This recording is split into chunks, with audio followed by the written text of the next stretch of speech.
Nesta série sobre a preparação de Jesus Cristo para a sua missão, fizemos uma viagem para o deserto da Judéia, onde os manuscritos do Mar Morto foram encontrados em cavernas. Conhecemos também o local em que Jesus Cristo passou 40 dias em jejum, oração, e sofreu as tentações dos seus demônios, conforme as profecias dos essênios de Qumran, o lar dessa comunidade judaica. Neste vídeo, após a sua expulsão da comunidade, Jesus continua travando batalhas com os arcontes e seus medos.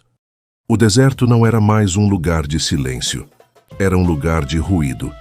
Expulso da única comunidade que o acolheu, Jesus estava agora verdadeiramente sozinho, e as forças que ele havia desafiado sabiam seu nome. A maldição do mestre essênio não era uma ameaça vazia, era uma sentença. As sombras que ele havia desarmado na caverna agora o caçavam a céu aberto. Não eram demônios com chifres e garras. Eram sussurros no vento semeando a dúvida. Eram miragens no calor, mostrando-lhe o fracasso. Eram os ecos de cada lei, de cada dogma, martelando em sua mente, dizendo-lhe que era impossível, que o sistema era absoluto. A prisão não era mais uma teoria em um manuscrito. Era sua própria realidade. E os carcereiros invisíveis, os arcontes, estavam focados em quebrar seu único prisioneiro consciente. No último episódio, Jesus foi banido e marcado como o inimigo número 1 dos arcontes. Ele tinha o conhecimento, mas agora enfrentava o poder deles diretamente. O que acontece quando um homem sozinho declara guerra aos governantes invisíveis do mundo? Esta é a história da tentação final, não apenas por pão ou reinos, mas pela própria alma de sua missão. Qual você acredita ser a maior tentação que um líder pode enfrentar? O poder, a glória ou o desespero? Deixe sua opinião nos comentários. A resposta de Jesus definiria o destino da humanidade. Os dias se tornaram uma provação. Os arcontes o assaltavam não com força, mas com lógica.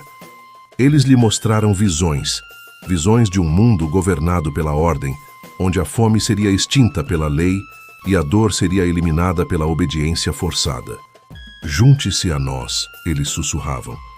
Use nosso conhecimento para impor a justiça. Torne-se o rei que eles precisam, um tirano benevolente. É o único caminho. Jesus recusou e a tentação mudou. Eles lhe mostraram visões de si mesmo realizando milagres espetaculares, fazendo fogo chover do céu, curando exércitos com uma palavra. Então seja o Deus que eles desejam, insistiam. Faça-os se curvarem em admiração e medo.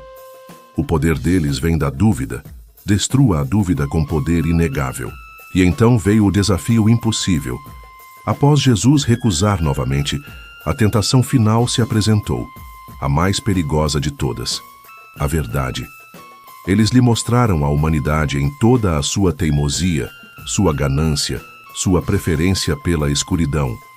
Olhe para eles, disseram os arcontes, suas vozes agora cheias de um cinismo frio. Eles não querem ser livres. Eles amam suas celas. Sua missão é inútil, desista. O nada é a única paz. Exausto, faminto e à beira do desespero, Jesus sentou-se sobre uma rocha.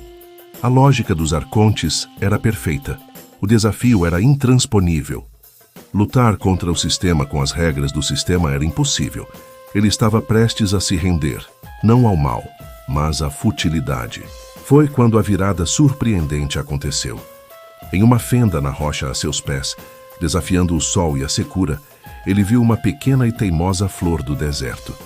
Ela não lutava contra a aridez. Ela não tentava comandar a chuva.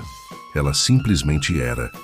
Ela florescia não por poder ou por obediência, mas como um ato de graça pura e incondicional. Naquele instante, a revelação o atingiu como um relâmpago. A lógica dos arcontes era perfeita, mas eles tinham um ponto cego. O sistema deles, baseado em poder, controle, lei e negação, não tinha como computar um ato de graça sem motivo. A arma secreta não era uma força maior, mas uma força diferente. O amor incondicional, o perdão radical, a fé simples. Essas coisas não quebravam as regras da prisão. Elas operavam em uma dimensão onde as regras simplesmente não se aplicavam. Ele começou a rir. Um riso que começou baixo e cresceu, até ecoar pelas ravinas. Os sussurros pararam, as visões desapareceram. Ao abraçar uma força que seus inimigos não podiam sequer compreender, ele se tornou invisível para eles. Ele não havia vencido a guerra, ele a havia transcendido. Jesus se levantou. Ele não era mais o caçado. Ele era o portador da chave, a arma secreta que poderia desmantelar o império dos arcontes, não pela força, mas dissolvendo as paredes de suas prisões de dentro para fora, no coração de cada homem e mulher. A promessa agora era real, o suspense imenso. Ele tinha a chave que poderia libertar a humanidade, mas uma chave é inútil sem uma porta para abrir, e um libertador é inútil sem prisioneiros que desejem a liberdade. O que ele faria agora? O episódio termina com Jesus no limite do deserto, olhando para as colinas verdes e férteis da Galileia, um mundo inteiro esperando para ser acordado. Vamos espalhar esperança e união. Deixe seu comentário sobre o que mais te impressionou neste momento histórico. Muito obrigado por acompanharem até aqui. Se ainda não é inscrito no canal, aproveite para se inscrever e ativar o sininho. Assim você não perde nenhum conteúdo sobre nossa fé e história da Igreja. Nos vemos no próximo vídeo.